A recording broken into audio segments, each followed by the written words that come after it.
You're listening to the She Lift Project podcast, a show dedicated to helping women achieve higher levels of success in the workplace. No matter where you are in your career, we want to help you grow. Now here's your host, Cynthia Kirkpatrick, a CPA, CFP, and Senior Financial Advisor at Moneta Group. Hello and welcome to another episode of the She Lift Project podcast. I'm Cynthia Kirkpatrick and happy to have everybody with us here today. Especially happy to share Carrie Burggraf with you today. Hi, Carrie. Hey, how are you? Thanks for having me. Thanks for coming in. And I'll have you fill in a lot of your history too, because you've done so many things. But high level, you were, physician's assistant, geriatric side of things, raised 3 adult boys now,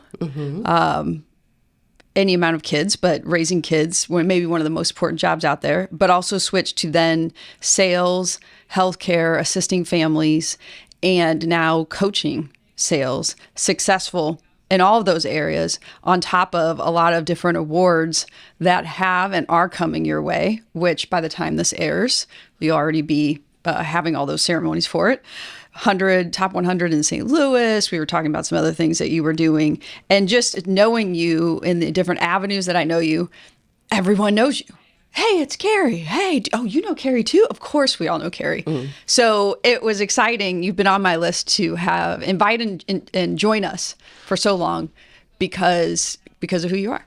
Oh gosh, that's awfully nice. I appreciate that. Thanks. Well, and I like I'm just trying to be you, Cynthia.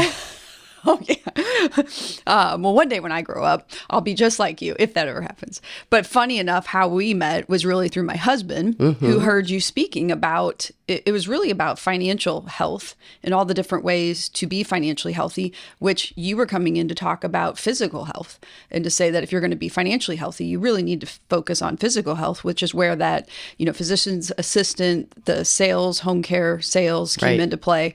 So he said, you know what? He was videotaping that. My wife needs to meet you. Her clients might need your help. And we met right before COVID, like one of the last lunch possibilities before COVID. Right. And then we just kind of struck up both a business and a friendship, me, you, my husband too. And getting to see you around the club in different places, everyone knows Carrie Burggraf. Well, it's because people like you introduced me, so I appreciate it. You're a great connector. We learn from the best. And I'll say, it's just your aura, right? Like you say hi to everybody. You're always willing to help. And that's a lot of what I'm sure we'll get into today. But you're looking for ways to help people. You always have a smile. You're curious. So you're always asking questions, which puts the other person kind of in the spotlight, which so far I haven't really done well with you yet. So we're going to get into that. Wow. Anything else to fill in on that history that I missed? Gosh, I don't know. Wow, that's a lot. You make me sound a lot better. I hope I live up to all that. Something to strive for.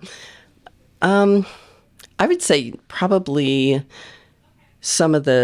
one of the places that was really remarkable for me and taught me so much, but was part of that whole journey was, I was thinking about when you were talking about being a PA and raising kids, and there was a point during that time where I was working full-time for a physician. I was on call 24/7. I had 110 patients in 8 nursing homes and assisted livings, and I was getting my master's degree at the same time, and my husband traveled. And I remember wrapping Christmas presents at 3 a.m. and finishing, my homework was done when I'd wake up and my face was on the book, and it was 1 o'clock in the morning. It was remarkable, and you just never even know what you can do until you just decide, I'm going to do this. And there were definitely points in the middle of it where I thought, man, I'm not sure this is worth it. And I know my family definitely had their moments where they were probably like, this isn't worth it. When I remember forgetting to pick up my son's birthday dinner on the way home from work before confirmation lessons or whatever. So yes, it isn't always pretty. I think that the hardest thing when you're a mom and when you're trying to accomplish certain things is feeling like you ever did it well, feeling like you didn't let someone down. It always felt like somehow I was laying someone down. I'd look at the dog and be like, oh gosh, I'm sorry, you're at the lowest end of the totem pole. Just not enough. But anyway, I think that's probably when you were talking about the working and the kid part, that was something that popped into my head as part of the journey. When you think back to that now, you mentioned, I think a lot of us have gone through maybe not the same thing, but something similar. I certainly did, studying for different exams when I had pregnant with the third. What sticks out in your mind thinking back to that? Was it a certain time where you woke up with your face in the book? Was it a certain event with the kids and the husband? Is it now to say, it was all worth it? What sticks out in your mind? Is there a certain story? I would say that one of the overall themes that I've noticed in my life that makes me think of this is that when I wasn't working and I was home with my kids, I felt a little bit like I wasn't living up to what I should do because I wasn't working. And I remember my mom saying, you should have a job. You should be having money of your own and have a career that things change all the time. And then when I was working, I felt so guilty when I was working full time because I felt like I wasn't doing the mom thing very well.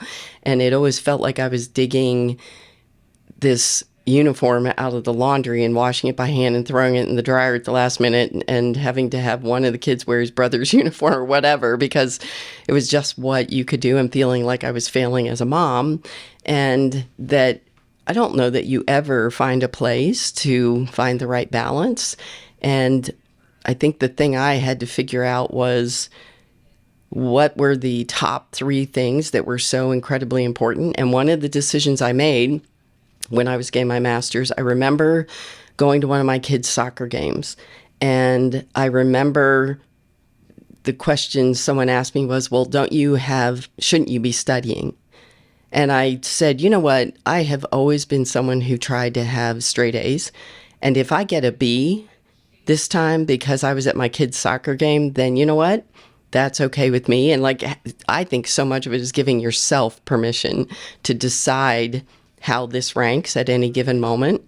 And it doesn't have to be the overall theme, right? It doesn't have to be my family's always first or my work's always first. But in this moment, when I think about what's most important to me, I get to decide right now, and that gets to be my priority at the moment. And then in another moment, it may weigh out differently. Like the school play can't happen again, but maybe something else is, seeing a practice isn't something that you have to be part of. And you just decide moment by moment, and you're allowed to do that. And as you say that, I suffer from a lot of the same things still. I'm sure. I think we all do. Right. Mom, where I think there was a saying, right? They want you to work like you don't have a family, and they want you to be a mom like you don't work. Right. Which is impossible, in my opinion, to live up to that standard. What stood out to me, and I think about with my kids, because again, I struggle with that the same way, is we carry that guilt of, is that uniform washed and cleaned? But will they even remember? So your sons now, all adults. Right. No. They probably don't even remember that or think twice about that. Right. No, and they do remember. I would think occasionally they probably remember the things that blew up. But I also know that there are a lot of things we get right, and we don't tend to focus on those. We don't look at how we're knocking it out of the park. A lot of us, and I think that's a really big cross-section of the, our group. A lot of us are knocking it out of the park so consistently that we've normalized home runs. And I think that kind of sets a hard bar to meet all the time. And we think when we didn't make it once, that somehow we let people down. Well, and it's interesting that you say that. So many good things you've already said here. I remember early on when we met, and we talked a lot about this, that you had focused me to a book that I listened to on my runs. I actually listened to maybe 2 or 3 times now, where it spoke to just that, especially with women, where when you are the light, you don't realize you're the light. So talking about people who are knocking it out of the park so often, yet we normalize that. So how do we adjust to that? Or how do we, is it surrounding us with people that can help remind us? Is it tasks or things every day where we say, okay, what are the 3 things I want to celebrate today? How do we get beyond? How did you? Was there a moment in time? Was there a story where you're like, aha, I need to? I would say yes to all of that. Yeah, too many questions. My point is that I think those are all tools for us, right? I think there is the idea of surrounding yourself with people who are your tribe and support you and celebrate with you the things you get right and help you put down the things that you're being so hard on yourself about. I know I messed something up on Friday and I was so upset that I messed it up. And then I realized that when my life is over, when I'm like, whatever, I don't know what that will be, when I'm 99 and I have a list of 20 things that I royally screwed up, I don't think it's going to make the list. And if it does, maybe I'm lucky. And it's a choice to reframe those things. And I think that, like the way we talked about friends, I think it's the books you read and the shows you watch and just how you talk to yourself. All of that feeds whether we think we're succeeding or we're messing up. And I think we probably are all really good at telling someone else who's messed up, that put it in perspective, you're doing great, but we don't always talk to ourselves that way. So I think paying a lot of attention to how do we talk to ourselves and realizing that one of my favorite books is The Four Agreements. And the funny thing is, I only can remember one of them. And it's always do your best. But the thing I remember the most about reading that section of the book was that remember that your best is different at different times. That's what resonated when I read it. And it was the idea that who you are at 9 o'clock in the morning and who you are at midnight in the middle of a crisis, they're different places, and that you're allowed to be different, that your best can look different in those moments. I had a friend recently that one of her goals was to keep her husband home until he passed away. And it was many years because he had a chronic debilitating illness. And there were many times it wasn't pretty.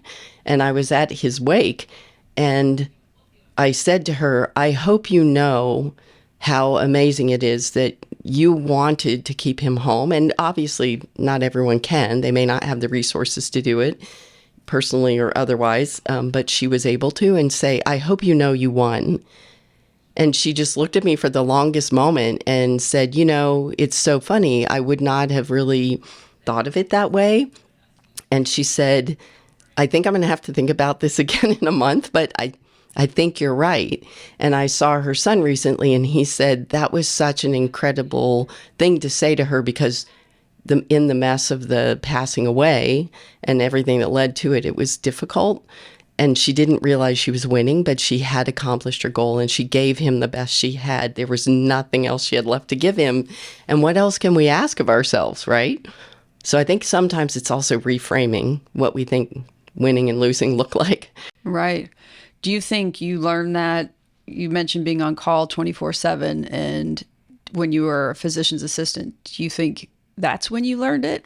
Or was there a time, a particular incident where that stuck out to you, or is it later in life? I think I keep learning it. To be honest, I think I learned it. There was a point when I was in college and I was going to summer school, and I was also lifeguarding on a river in a state park in West Virginia, and a girl drowned, and the park ranger told me it was my fault because I wasn't a man, and that if I'd been a woman, I would have saved her. And the guilt I carried about that, and then having to learn to let that go and realize, like, I almost drowned trying to get her. That's all I had to give her. There was nothing else to give her. And how do you let go of those kinds of moments? I think we learn a lot by looking at other people doing it. I certainly, if you're a mom or a dad, you look at your kids and they beat themselves up for things and you say, why in the heck are you beating yourself up over that? We can see that so much more clearly, but we can't always see it for ourselves. So maybe reflecting that back to ourselves. Just a number of different challenges, whether it was work or personal, where I think one of the best things that someone did for me, I work with a coach, Denise Purdy, and one of the things she does, especially when you know you're going into that difficult time, but even if you're not, like sort of visualizing the best version of you and sitting and saying, when I'm the very best version of me, what do I know about myself? Maybe it's not all the time. Maybe it's just the highlights. What are the greatest things I know in those moments that even if it flits by for a moment, it's still the greatest version of me? And what are those truths? What do I know to be true? And then realizing you get to choose to be that person at any given moment. So even if things are tough and you're being pulled on and it feels like it's so incredibly difficult, the more time you spend in that vision of the best version of you, the easier it is to get there when you're in trouble. What that vibration feels like. And to keep pulling yourself back up when it's trying to pull you down at the situation. You're like, nope, not going there. What do I know about myself? And how does this person show up? Even if I don't feel like it, the best version of me wants me to be this person right now. So how do I do that? How do I get to that place? And the more she had me anchor in some smells and sounds and objects so that when I needed to remember, and it was incredible how the more often you do it, the easier it is to step into that space. And then you get to be even prouder of the person you showed up as. And it actually changes the outcome of the whole thing because you hold this higher vibration for the situation. And when you shift, everything else shifts around you. And I think with what you're doing today, we haven't talked a lot about the coaching that you're doing today, and we'll definitely get there. But I liked what you said about it's just practice, right? So when we're growing up, if we're on the sports field, or if we were a cheerleader, or we were a dance person, or a mountain biker, whatever it might be, right. You think about the first couple times you went out to do that event, you're not very good, nor do you necessarily expect yourself to be good at it. Right. It's going to take practice and practice and practice. But how is it that with our own mind, we get upset at ourselves if we're not positive all the time, if right. we're not giving ourselves a break all the time?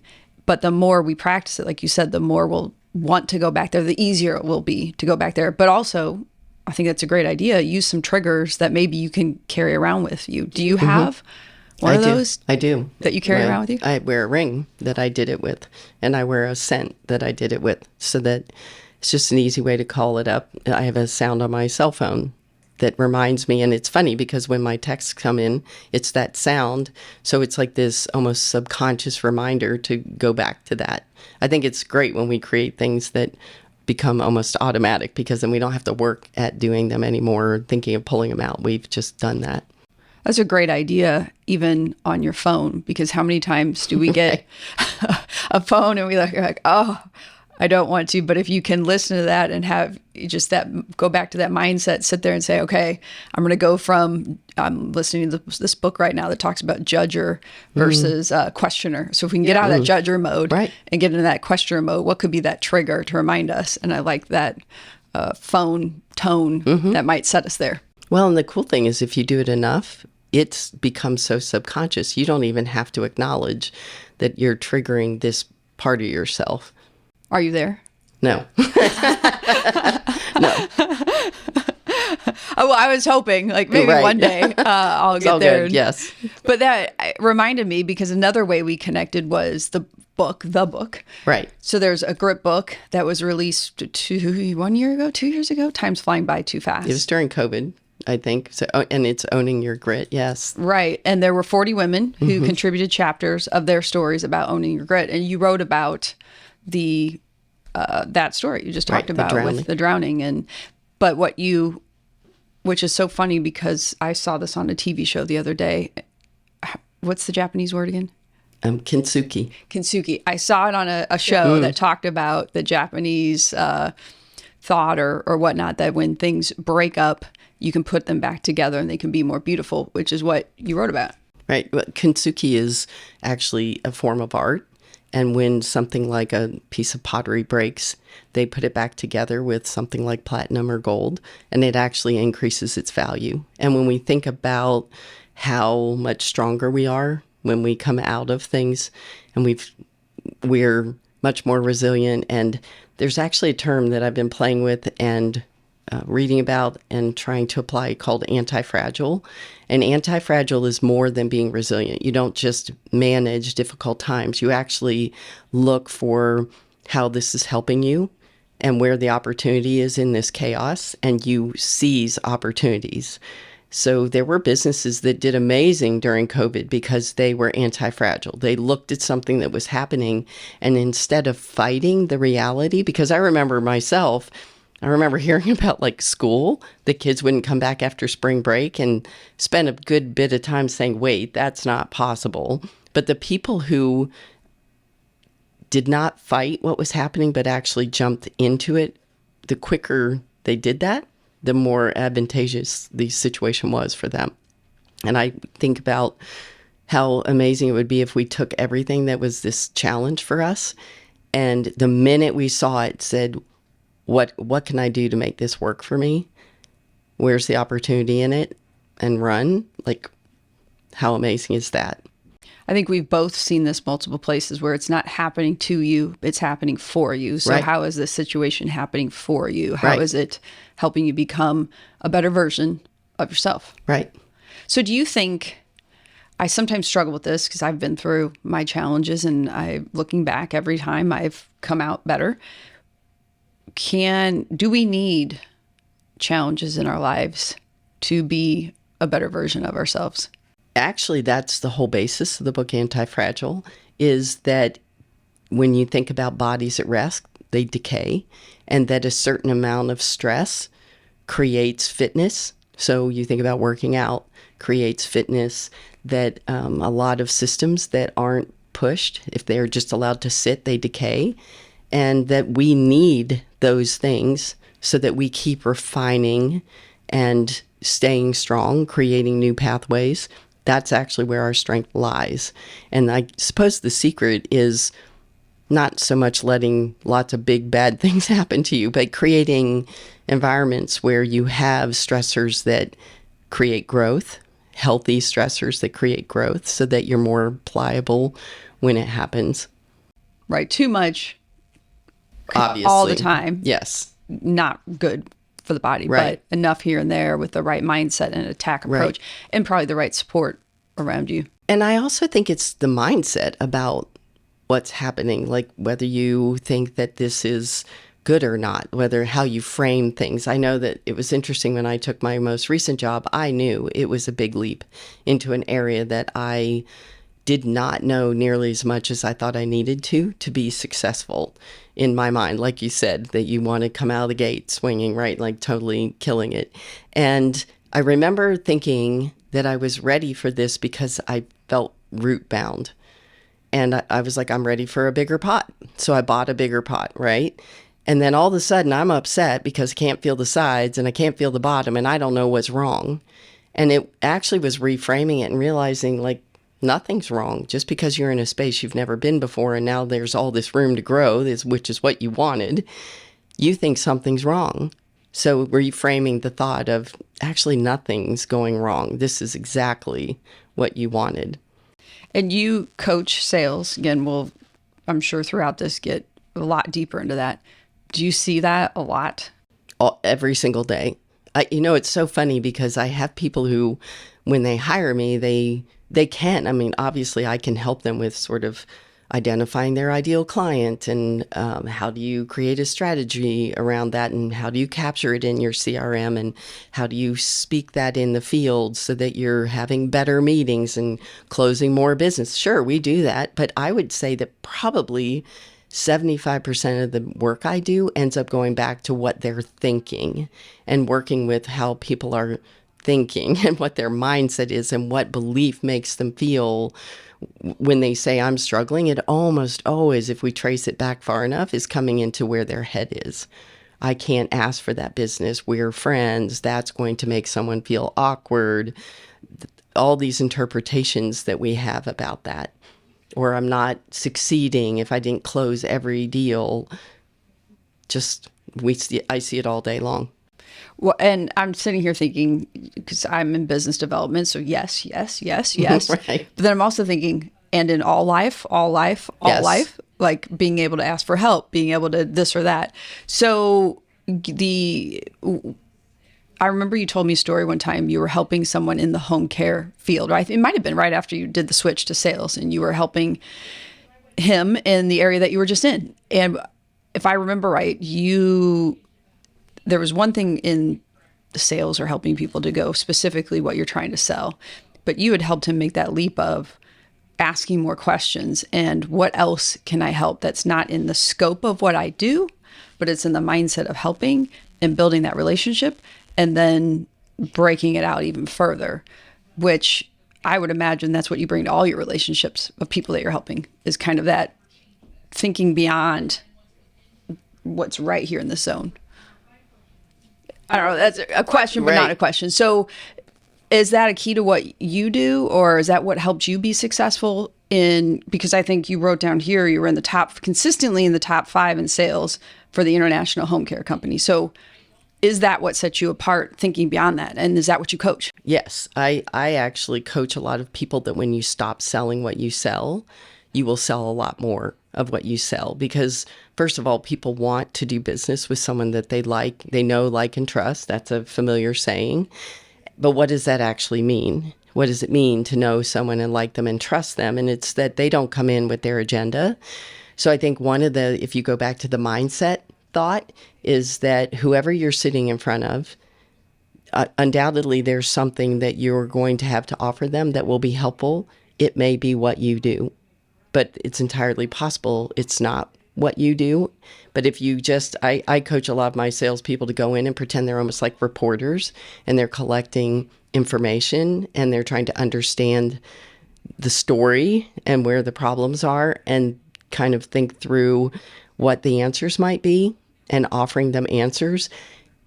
It is a slower way to build business, for sure, because you aren't always promoting yourself, but you're planting seeds that if you plan to do what you're doing for a while, it will come back 100-fold. A lot of the referrals I got were from people I didn't help, but they sent my name to someone who needed it and said, oh, she'll talk to you. She's not going to push you to buy from her, to hire her company. She's going to hear what you need, and she's going to connect you with what you need.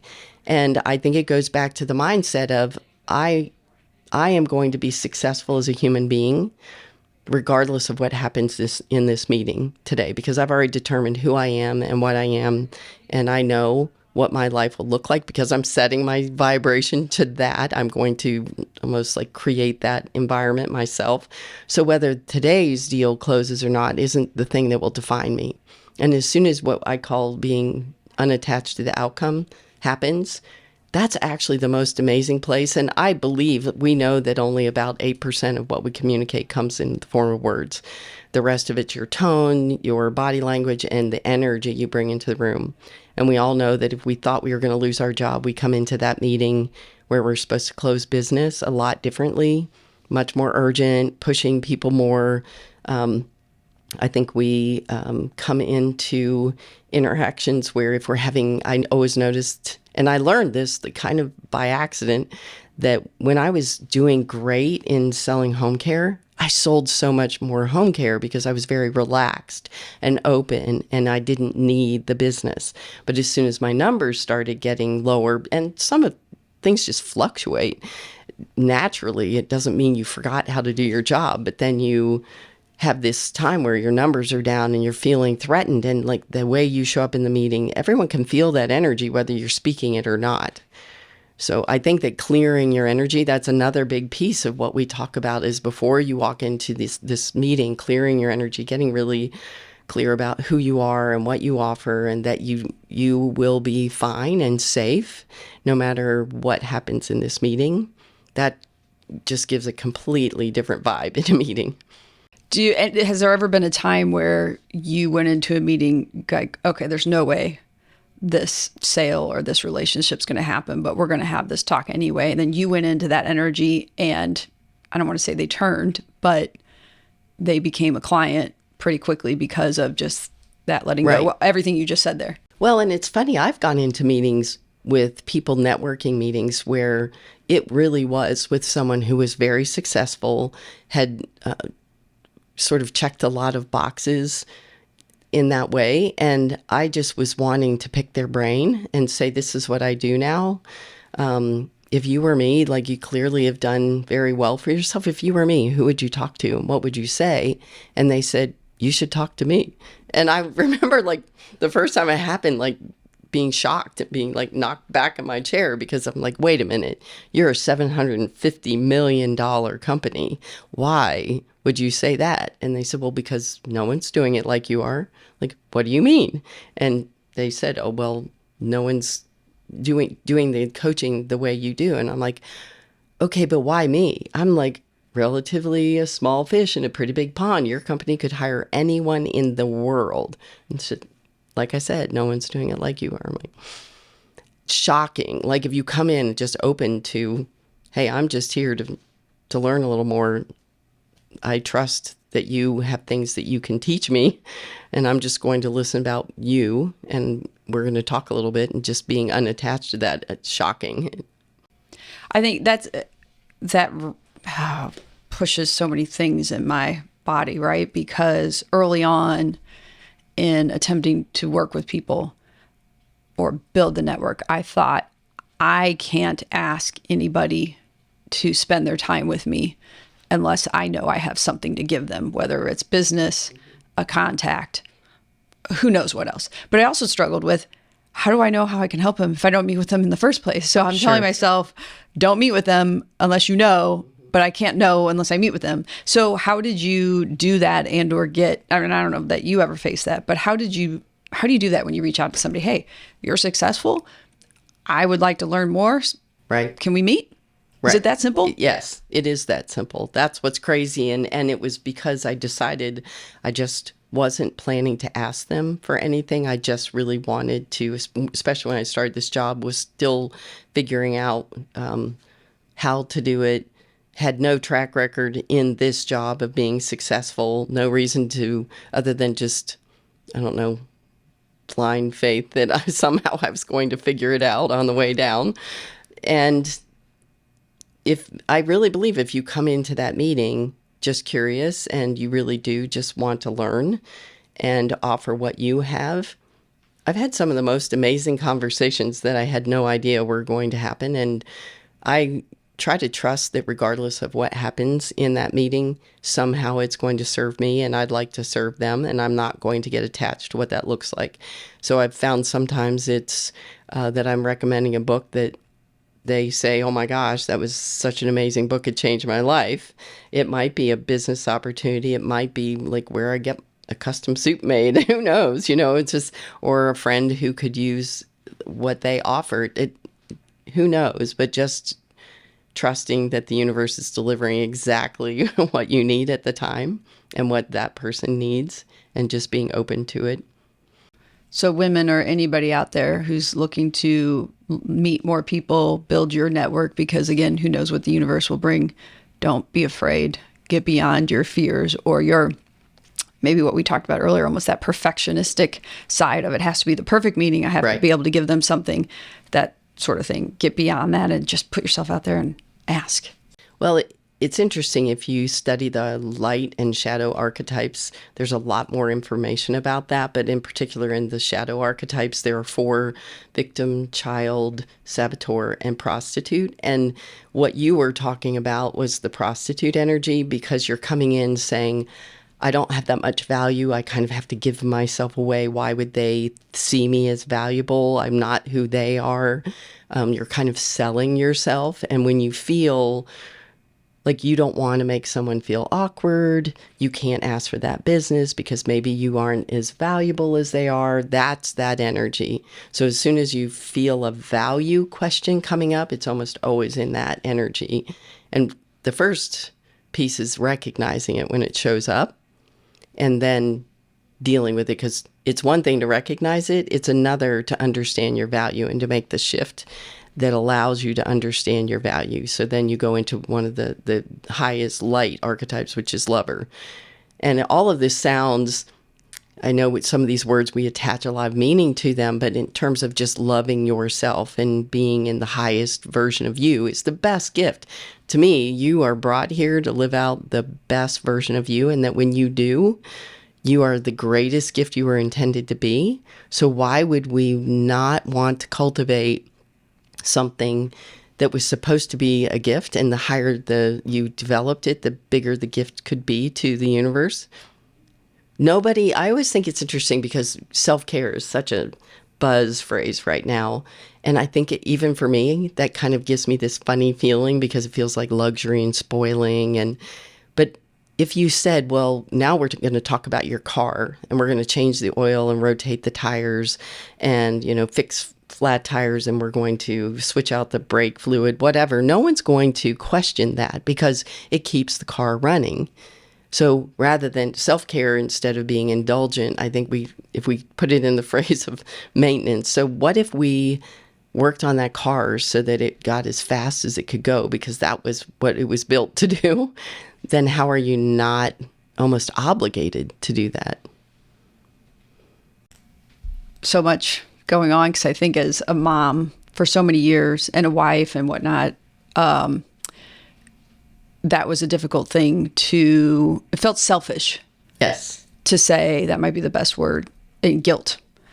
To say I need 15 minutes or whatever the time allotment might be to go for a run or whatever we need. Maybe it's just a nap or a hide in the corner of our room all by ourselves, whatever it might be. Whether that, I don't know. Is it a female thing? Is it a mom thing? That's just because what I went through? So what is it? Like you said, become aware. And then how do we break it?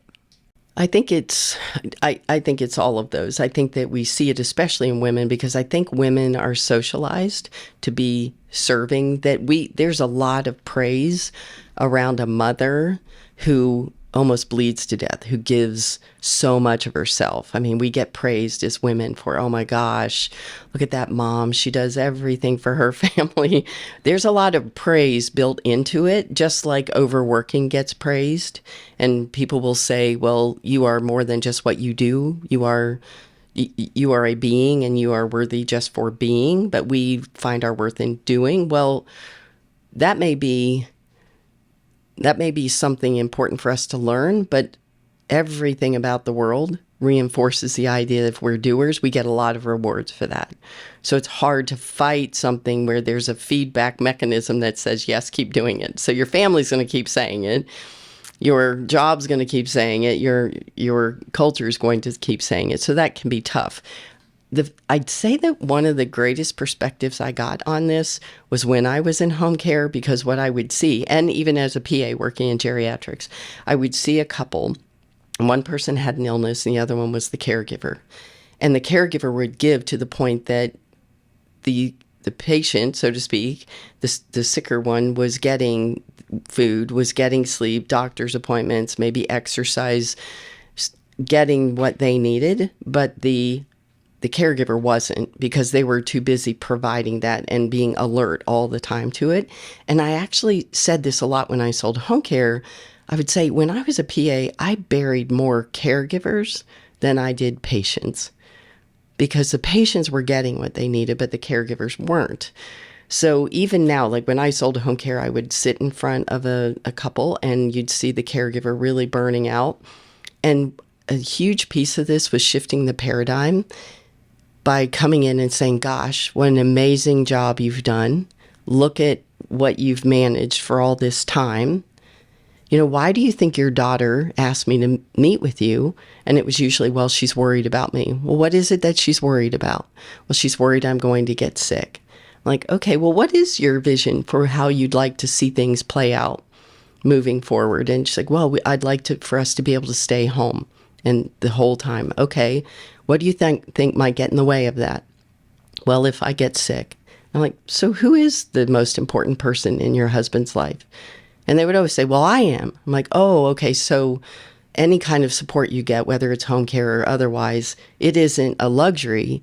It's because you are so important to him that this will not survive. This scenario you want and what he's counting on and you're counting on will not survive if you are not in the room. So we have to make sure you're in the room. That's a big paradigm shift from this is a luxury to this is essential to keeping my vision. So now I sit in front of business owners and they're bleeding to death and they're struggling to get help, whether it's through support or hiring other people in their business. And so my question, and they're struggling to give themselves permission to take care of themselves, exercise, sleep. And I remember one of them was literally crying and said, this is going to impact me physically eventually. And I'm like, time out. It's already impacting you physically. We have evidence of that. But I said, on the other hand, I'm like, so who is the most important person in this business? And it was, I am. Like, what happens to your business if you go down? This whole thing falls apart. Okay, so taking care of you is critical to the success of your business. I think it's about shifting the paradigm because we don't realize that it's not self-care. This is mandatory maintenance to keep the car moving. And everyone can imagine that scenario, but they have a hard time applying it to themselves. So that's a really long way of putting it, but I think it's a paradigm shift in how we define doing things that we need to for ourselves. I think it's powerful what you said and how you said it. So asking, because if you came in and said, Carrie, you're doing too much over here. You don't look good. You need to do this. What's your response most likely going to be?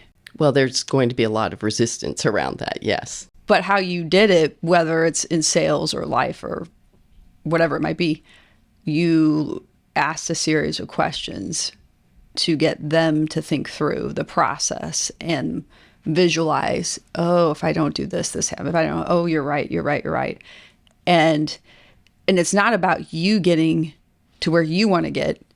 It's getting them to where they really need to get, or at least get to that point of thinking at a much deeper level than being resistant right off the bat. Well, I think that this is one of my top favorite things to speak on. And I do a lot of presentations, and this is my favorite one, is helping people help themselves, because we have some very deeply programmed things that we reject with. It's things like price, cost of change, lack of vision, fear of failure, loss of identity, loss of control, to name a few of them.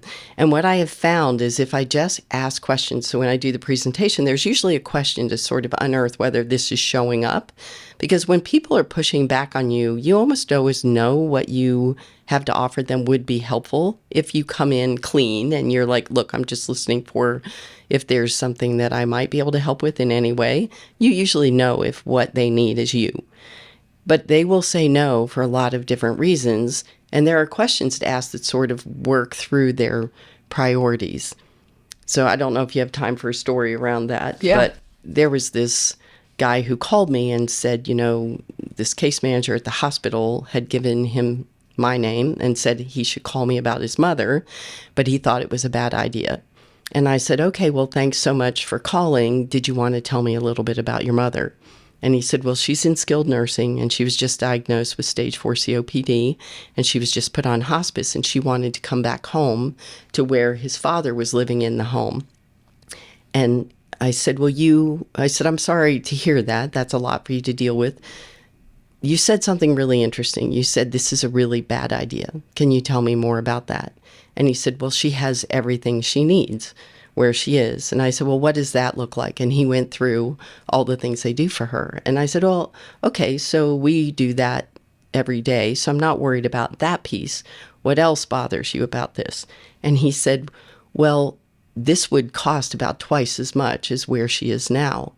And I said, well, money is important. I've never sat in front of a family that money was not important. If it's twice as expensive, why would you consider doing it? You called, so it means you're considering doing it. Why would you do that? And he said, because she's my mother and I'm her son. And I said, well, I think I know what that means, but do you mind telling me what that means to you so that I'm clear? And he said, I am my mother's only child and she is dying and she has asked me to bring her home. And I said, would you like to keep talking then? And he said, yes, can we meet tomorrow? And we met the next day and brought her home a week later, and she died a month and a half later. And I don't feel like I sold him anything. I just asked him questions about, here's what you're afraid of. Why are you afraid of that? What would make it worth it for you? What's more important than that? Is there anything?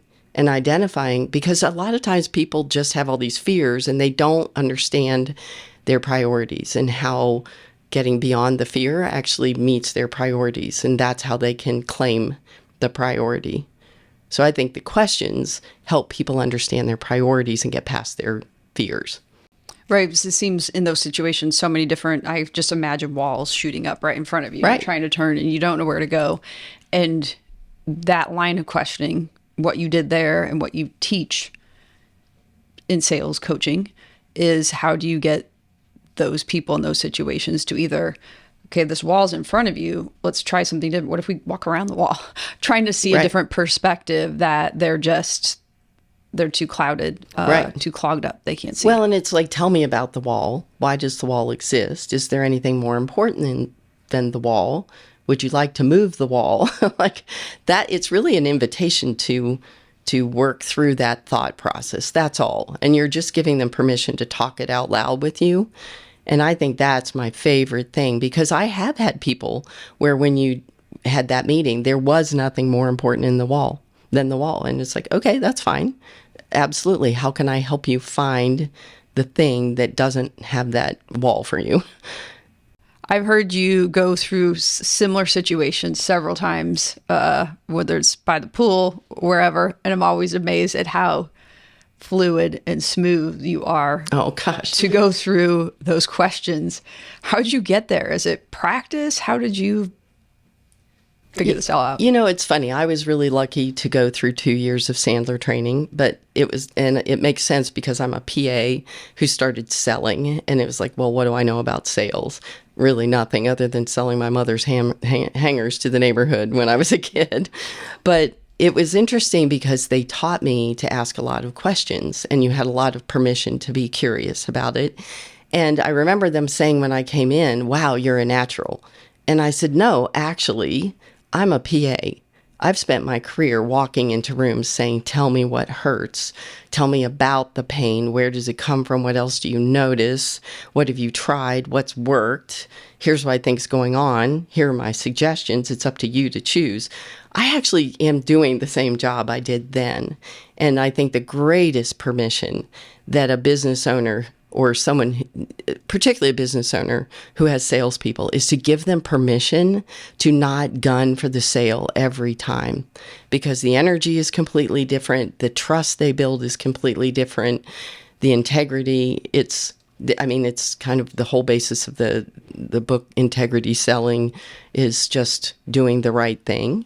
It sounds really obvious, but people are selling books, teaching it, but I'm not sure everybody who's in business feels patient enough to allow their people to do it that way. But if you really are curious and you do have a great product, you should be able to find your people. And if you're looking for a job, find a company that has built that culture that can allow you to become that long-term relationship better business developer. If you own a company, then find ways, if you can, to build that culture where it's about doing the right thing versus those numbers and sell transactions. Right. It's relationship versus transactional. Exactly. I think that it's interesting. There's a window company that I've been in a relationship with, and they say, we don't sell windows. We're a service company. We help them with their fuel bills. We help them with the beauty of their home, the comfort of their home, and in getting what they want. We're a service company. And I think that's a very smart perspective, because I don't think there are many things that we're purely transactional about. I mean, maybe it's the bobblehead, but nobody really wants the bobblehead that breaks. So we want a relationship with a company who would replace it if it did. So I think it always comes down, especially if what you do is something that you will want to continue doing, it needs to be relationship based. So thinking of it at a deeper level, I've never thought about windows that way. Right. But that makes a lot of sense, because, if we're replacing windows, it's like you said, it's the heating, the air. It might be the look of it too. Could also be the care of dealing with old windows. So taking a step back, you mentioned paradigm shift, but I think that shift in what we're really giving people. Well, and I think that a lot of times we fall into a trap of coming into a room when someone says, what do you do? And we list out a title, we list out a company, we list out some features and benefits of the company. And the reality is one, many people in your world don't understand your area. So you've given them a lot of techie words that they may not understand. And the other is that they can't see themselves or the people they know in what you said.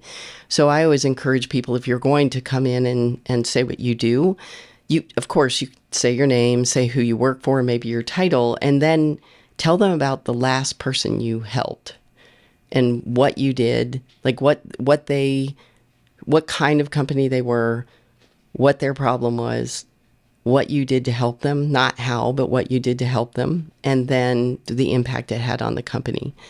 And everyone can see that.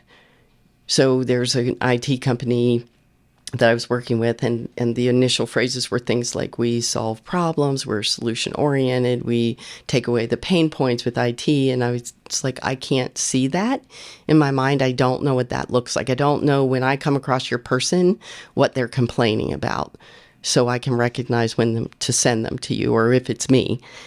So she changed the story when I said, who's the last company you helped? She said, oh, well, they had us come in to do a free assessment, and they led me back to the closet where all the equipment was, and there were 10 servers there.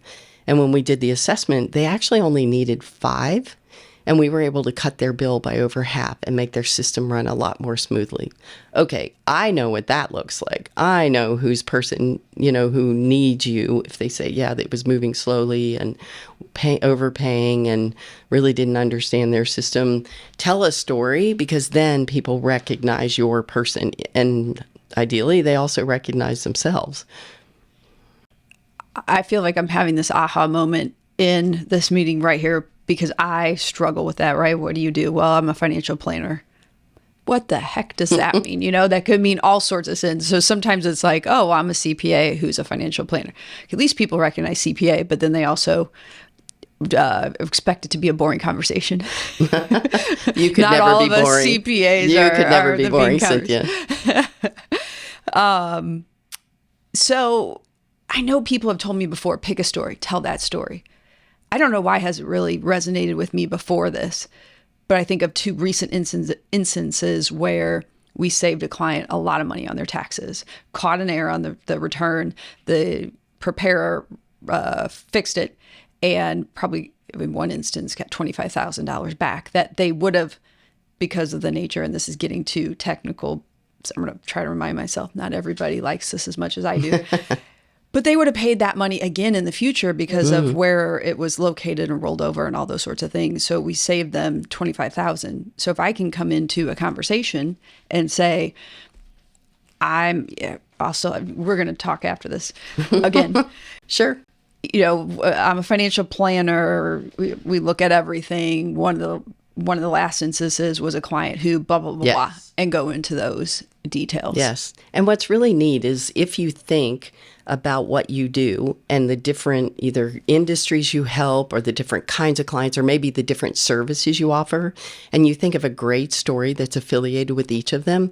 A lot of us go into networking situations where it's a monthly meeting or whatever. Tell a different story each time that highlights a different part of, different industry you help or a different service that you offer, so that people start seeing you much more fully instead of kind of the canned 30-second, here's what I do. Each story's, and I think we like stories. We like seeing this. We like it. It's much more engaging to hear a story and you start picturing the person and what they're doing. And I like when she told me about walking back to the closet and opening the door, I was seeing the whole thing. Whereas if we just say, well, we offer, solutions for people who have pain around their IT, and that I can't see anything.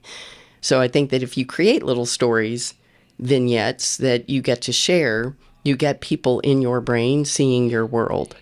Sorry to make this about me, because that was my challenge recently with how do I explain to people that we look at their insurance, their estate plan, we put the whole puzzle together. Tell them a story about each one. Right. Or, when we meet with a client, we ask them about all these things. And if they don't ask us, why are you asking me that? Like, no one's ever asked me that before. And we try to not telling people you're getting to the pain of these things, but telling a story Yes. that tells them what you do. Yes, I think you should not tell people what you do. You should show them what you do. And you show them with your stories. You show them with your presentations. You show them with the ways that you help them. You don't have to tell them anything. Speaking of stories, because stories are important, you mentioned selling hangers as a kid. So it sounds like, when you first said that, I thought, don't forget to go back to the story because this sounds like a lot of fun. It sounds like you were a salesperson from an early age. Yes, I never thought I was, but when I thought back later, I'm like, yeah, I think I kind of was, because I remember selling lots of things, Girl Scout cookies and everything. But the thing I remember first was taking hangers out of my mother's closet and various closets in the house, selling them to the neighbors. And think about how nice our neighbors were. Come on. They're buying hangers from this probably 7 or 8 year old kid, right? I was going to ask. How cute is that, right? Yeah, how old? So how did that even come up? You're like, wow, my mom's always talking about needing to find hangers, or she has so many hangers. Like, how did I have no little Carrie say, you know what, I'm going to go around the neighborhood and hawk off some. I have no idea. I can only imagine what was going through that 8-year-old brain. I couldn't even begin to tell you. But also imagine the guts to say, yeah, I'm going to do this. And you know what? They're probably going to want this from me. You know, that if I had to say that I had one inbred characteristic that has given me the most success and the most grief in my life, is that it never occurs to me this is a bad idea. You know, like how preposterous. I'm like, yeah, this sounds like a good idea. And I've been lucky enough most of them work out. So what's thinking about that part of the story, what's the one that really sticks out to you, the most successful one that I shouldn't have done that, but I did and it worked out? Oh, gosh. I might have to come back to that, because that feels like I'm going to have to sort through a few things. And maybe it's still to be played out. True. Because your position is 2 years? How long has it been? About 1.5 years. Okay. Yeah. Getting close to 2 years. Right. You already seem so good at it that it seems longer. Thanks. As everybody's going to be able to tell from this listening and watching this podcast, how good you are at those questions. It's super fun. I think it's probably the thing that, for me, it's if you looked at the choice that maybe didn't make sense to anyone else, but you chose to do it anyway, it is the thing in you that when you do it, it feels so easy. It's very exciting. It lights you up when you're done doing it. You're more charged than you were before you started. Just keep following that. Just pay attention every day to, man, what gets me super excited and happy and energized, and that's the thread to follow, and just follow it wherever that goes. So a question when you spoke, because one of the things that stood out to me, or maybe jolted me a little bit, when you say it's easy, because a lot of success isn't easy. What do you mean by that? I think that, I think success can be simple, because it is take the thing that feels easy to you and become incredibly, incredibly good at it. So no one could ever, I'm trying to remember what quote I heard recently that said, if you are the best at what you do, no one cares how old you are, what your race is, what your gender is, nothing, if you're the best at what you do. And I think that, there's sort of looking at the masculine energy and feminine energy that all of us have, and that our feminine energy is that creativity, what is amazing that we do, it just flows. You can feel the flow when you're in it. It's just such a flow, and you're just really excited. And when you think through your day and you had a list of the 15 things you did, everything from the phone call to set up the exterminator, I don't know, all the way to whether it's, for me, it'd be coaching, that when you one of the best things I heard in a book by Jim Dethmer and Diana Chapman is the 15 commitments of conscious leadership. And one of them is to look at what you do, make a list of everything you do in a day, and the things you hate that you'd rather die than have to do every day, but you have to, you put a down arrow. And on the things that you're it's okay, I don't really like doing it, but I'm adequate at it, you do a flat line. And then the things you like doing that are pretty easy, you put an up arrow. But the things you love to do that you just, man, you can't wait for that part of the day, you do 2 up arrows. And he narrates it, Jim narrates it, and he says, your first job is to get rid of all the down arrows and the flat lines in your life. and hire it out, do whatever you have to do, because your best purpose is living in those ups. Instead, in a perfect world, you get to where all you do is the 2 arrows up. But I think that's kind of what I'm speaking to in terms of easy. But then if you look at that, if that's the feminine piece, which is the creativity, and like if you describe it, you can think of it as like if you look at a river, the feminine is the water, but the masculine are the banks. And so masculine is, what are the behaviors that I need to do that allow me to do what I do the best? Is it the training? Is it the tracking? Is it the getting up early? Whatever, that's your masculine. And so it's the banks that hold the river, right? And you need both. And so the easy is the river. The structure, the discipline are the banks. That makes sense to me. I think, like you said, when you go back to your core, what we talked about earlier, what makes you happy when you're your best version, who is that? What are you doing? And that's kind of the easy, because your mind and your body's going to want to go to that anyway. So I think of my husband and me, very similar, but very different. Give me a tax return, give me investments, and I want to put that whole puzzle together, how the numbers come together. I can be creative in it, but only so much. Tell me to write a creative story out of nothing and make it interesting for many, many people. I mean, I will stay as far away from that as possible, but he would be the flip, right? He could definitely do what I love to do, but his flow and his easy would be write that story. Not that it would be just easy, because we have 3 kids, we have a lot going on, we're both building businesses. That's where I wanted to get with my question. And I think maybe summarizing, if I've summarized that, find your easy, what's natural to you. You're going to have to work, and there's going to be hard parts to it, the masculine side, the structure. You got to work at it every day. But the easy is kind of getting back to your flow and what makes you happy. Yes. Yeah. And I think back to all these successful people in life, right? Who tell their stories of early on in my career, like Alanis Morissette, the documentary, they made her be this one more poppy singer. And she had an album before, younger, as that version. And then when she said, you know what, I'm going to do it my way, I'm going to write my songs. Mm-hmm. I forget all these stats all the time, but maybe the biggest selling album in a year or whatever those stats were, or her or Lady Gaga or Oprah, or people who tried to tell that person to be somebody else.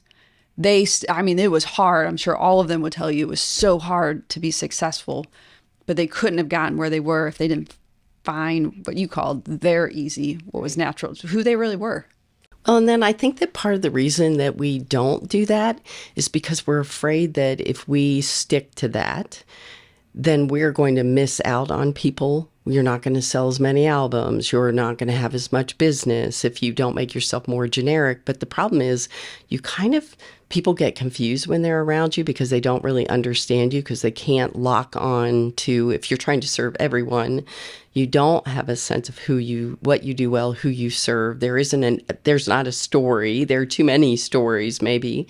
And Kyle Cease is a transformational coach. He has an amazing podcast too. And a lot of it, like I remember him saying, show your friends your heart. And if they run, they are not your friends. And what if we did that, not just with our friends, but with like the idea of what we do in business, like show who you are, and you will attract the people that you're meant to be in relationship with one way or another. And that not showing your heart, you end up not really being a true version of yourself. You're not really selling the authentic part of the gift that you are. And I think others would be confused around you because you're confused about you. Exactly. That's what I mean. Why they can't see themselves in you, because you've given such a vague, iffy picture that they're like, I don't really get what they do. And it's because the person doesn't get what they do. I would say that's probably been one of the biggest breakthroughs in my life in the past few years, is being less worried about, I don't know, giving compliments, being happy, smiling all the time. And it's not all the time. Like we said, it takes practice. You're not always there. But letting go of what other people might think if I post positive things or things I've learned. We talk about some of these books on Facebook or wherever. And once I let that go and said, if it meant something to me, maybe it'll mean something else. And if it triggers people, it's going to trigger the right people in my life, trigger positively. Right. And for those who don't, we're no longer serving each other in the space that we are in our lives. And that's okay. Well, and I don't know that we need to believe that we were meant to serve everybody.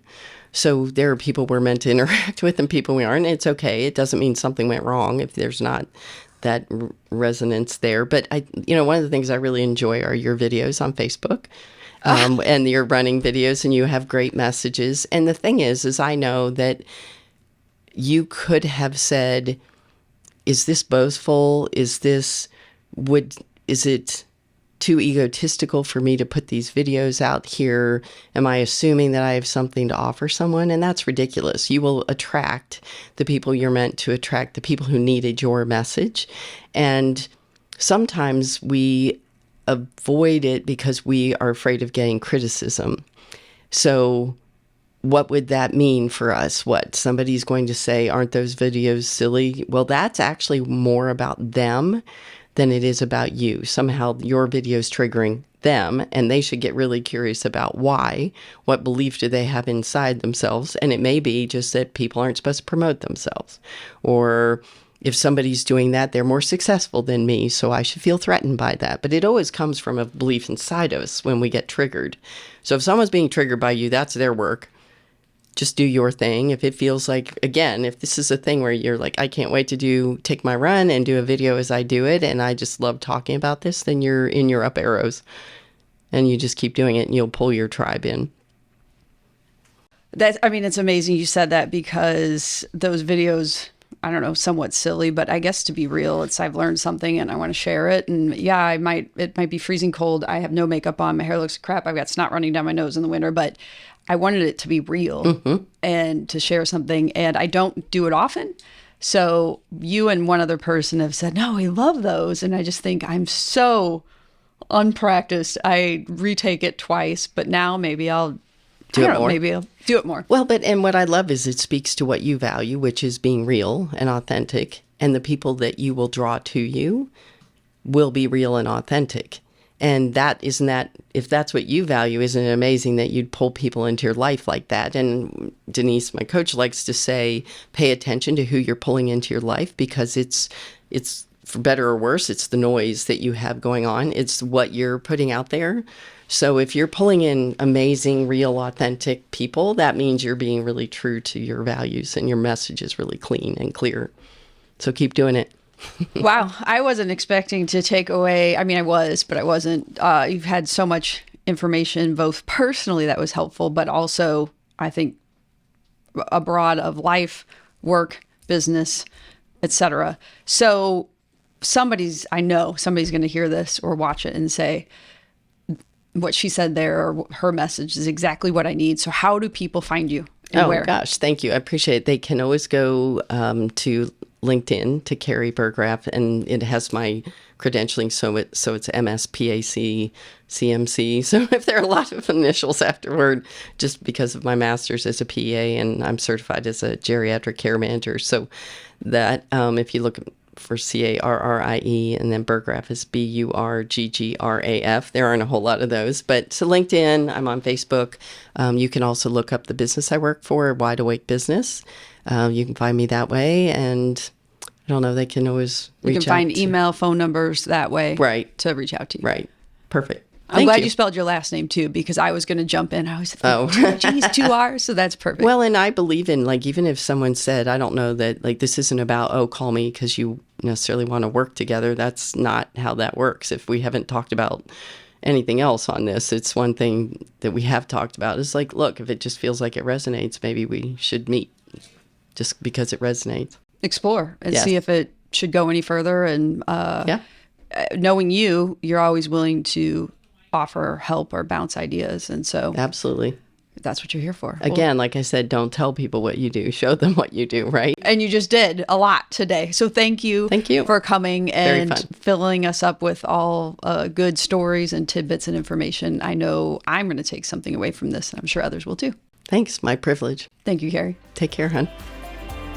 This concludes another episode of the She Lift Project podcast. To hear more episodes of the show, subscribe wherever you get your podcasts. And to learn more about our mission of helping women reach higher levels of success, visit SheLiftProject.com and sign up to receive the latest news, ebooks, videos, and more.